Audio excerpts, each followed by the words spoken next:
सभी दोस्तों को फिर से मेरा नमस्कार। मैं संतोष कुमार ओझा, ओझा क्लासेस यूट्यूब चैनल में आपका स्वागत है। पिछले 2-3 यूट्यूब चैनल में से बताए आपको कि संथाल जनजाति के बारे में, साहित्य के बारे में। आज उसी का एक कड़ी है जो उनराव जनजाति से संबंधित है। मुख्यतः उनराव जनजाति जो है, जनसंख्या की दृष्टि से यह दूसरी सबसे बड़ी जनजाति है। पहले जैसे संथाल थी तो ये दूसरी जनजाति है, और दूसरी जनजाति होने के साथ साथ कुछ अपने ये जो निवास स्थान को बढ़ाए हैं या फिर फैले हुए हैं। तो निवास स्थान के रूप में ये संथाल परगना के सभी जिले में, लातेहार, हजारीबाग, पलामू, कोडरमा, सिंहभूम आदि क्षेत्र में है।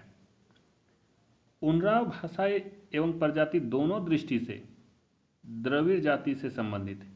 अब आप लोग समझ गए होंगे कि वो संथाल प्रोटो एस्ट्रॉयड थे और ये द्रविड़ जाति से संबंधित थे।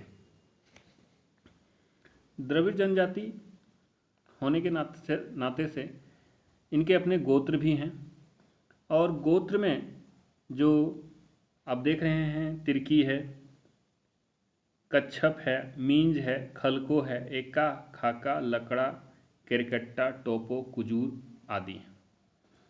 अब ये मुख्य पैसे पर बहुत ज़्यादा आश्रित होते हैं। मुख्य पैसे के रूप में देखा जाए तो कृषि क्षेत्र में इनका पकड़ बहुत अच्छी है, और कृषि क्षेत्र में पसरी प्रथा एक चलती है। आप लोग समझ सकते हैं कि पसरी प्रथा क्या होती है। जैसे पहले हम लोग कुछ सामानों का विनिमय होती थी, उसी तरह मेहनत का विनिमय होता है। मतलब अगर हम आपके खेत में जाकर के हल चलाए या कुदाल चलाए, तो कल दिन हमें भी या आपको भी इसी मेहनत के रूप में आदान प्रदान करना है। हम आपके यहाँ कभी कुछ काम कर दिए, उसके बदले आप भी हमारे यहाँ कुछ काम कर दीजिएगा। तो इसी को पसरी प्रथा जाना जाता है। अब मुख्य और एक चीज़ है जो समग्रामा विवाह। समग्रामा विवाह वर्जित है। अब समग्रामा विवाह होती क्या है? जैसे एक ग्राम में वर और वधू का शादी होना वर्जित होता है। दूसरे ग्राम में अगर संबंध जोड़ना चाहते तो वो उचित है और वो मान्य है।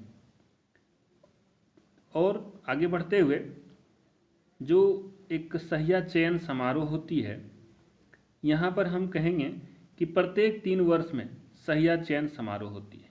ये 3 वर्ष में कुछ चीज़ों को, जैसे कि हम समाज में बहुत सारे कुछ चीज़ों का चयन करनी होती है। शादी समारोह हो, चाहे विवाह संबंधी बातें हो, तो वहाँ पर आप 3 साल में चयन कर सकते हैं। चाहे विधवा विवाह हो, अन्य तरह का जो भी आयोजन किया जाता है, मांगलिक कार्य हो, इस तरह से किया जाता है।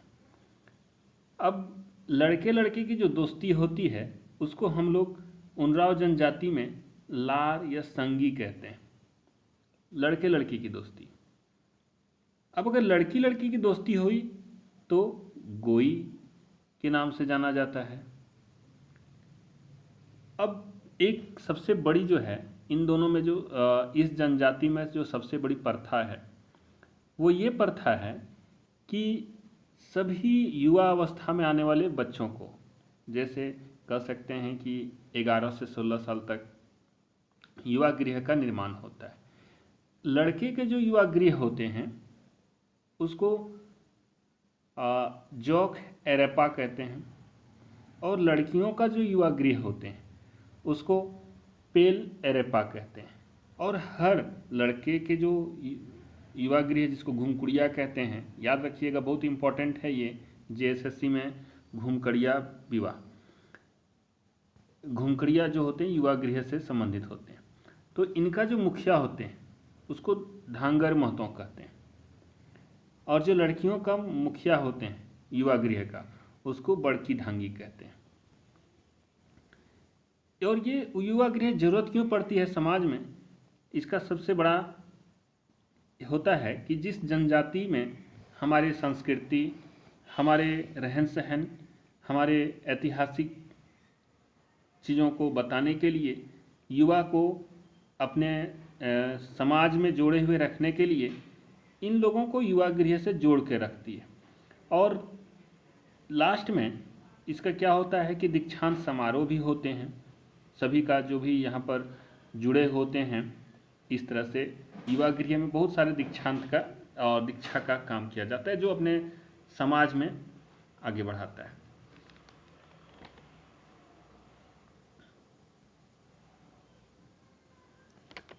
अब है जैसे प्रमुख देवता। प्रमुख देवता में बहुत सारे देवताओं का है और सबका अपना अपना प्रतीक है। जैसे प्रमुख देवता में सिंह बोंगा, नाम सुने होंगे। सिंह बोंगा जो है सूर्य का प्रतीक है। मारंगबुरु ये भी देवता है, पहाड़ देवता को पूजा जाता है। हर जनजाति प्रकृति से जुड़े हुए हैं और सबका अपना अपना प्रतीक है। अब पूजा स्थल जो होते हैं वो डिहवार के नाम से जाने जाते हैं। पुरजात्मा जिसको कुल देवता कहते हैं। पर्व में सबसे मुख्य पर्व सरहुल होते हैं। कर्मा, जितिया, नवाखानी, फागु, जतरा, इस तरह से होते हैं। और जो मुखिया होते हैं उसको हम लोग महतो कहते हैं। अब न्यायिक और प्रशासनिक क्षेत्र में सभी जनजातियों का अपना समुदाय का एक इकाई बनी होती है। उसी तरह से यहाँ पर भी न्यायिक और प्रशासनिक अपने हाथ में इन लोगों ने रखा है। और 7 हो, 11 हो, 21 हो या 22 गांवों का जहाँ पर पंचायत होती है उसको पढ़ा पंचायत कहते हैं। और पढ़ा पंचायत का जो प्रधान होते हैं उसको पढ़ा राजा कहते हैं। और जिस पंचायत में सभी लोग बैठते हैं उसको अखड़ा कहते हैं। यहाँ पर कभी कभी जुर्माने का भी उल्लेख मिलता है कि किसी के यहाँ जुर्माना लगाया जाता है और उस जुर्माने का रकम से समाज के बहुत सारे कामों में जो कल्याणकारी काम हो उसमें उपयोग किया जाता है। तो ये थी हमारी उनराव जनजाति के बारे में विशेष जानकारियाँ। और हमारे YouTube चैनल को सब्सक्राइब और बेल आइकन को ज़रूर बटन दबाएं ताकि आने वाले वीडियो अगर आपको पसंद हो तो इन्फॉर्मेशन मिलता रहे। धन्यवाद।